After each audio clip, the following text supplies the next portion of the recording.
Je vous présente Alex. Alex est un lycéen qui vient d'obtenir son bac ES. Le problème c'est qu'Alex ne sait pas trop quoi choisir pour la suite de ses études. Il pourrait aller en licence, en prépa, en école de commerce, d'ingénieur, en BTS ou encore en DUT. Le problème c'est qu'il ne connaît pas trop les caractéristiques de chacune de ces filières. Pour aider Alex, on va lui présenter ce que c'est que le DUT, et plus particulièrement le DUT en gestion des entreprises et des administrations, également appelé GEA. Déjà, qu'est-ce que c'est qu'un DUT?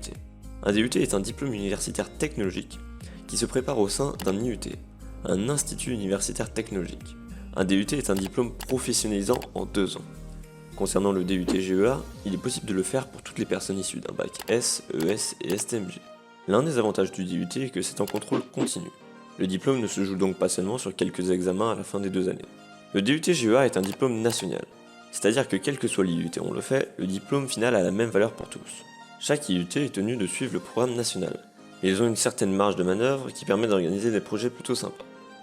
À l'IUT GEA de Meaux, rattaché à l'université Paris-Est Marne-Navet, nous avons la possibilité de partir au 4e semestre à l'étranger, et l'obligation de faire un projet tutoré.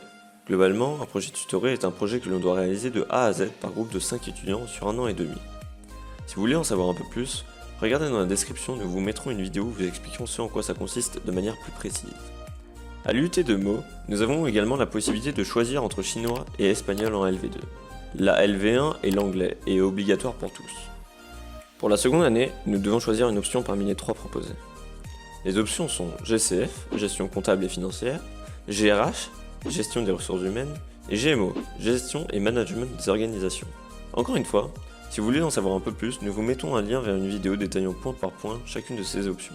Un des très gros points positifs du DUT GEA de Meaux est que l'on doit faire un stage de 5 semaines la première année et de 8 semaines la deuxième.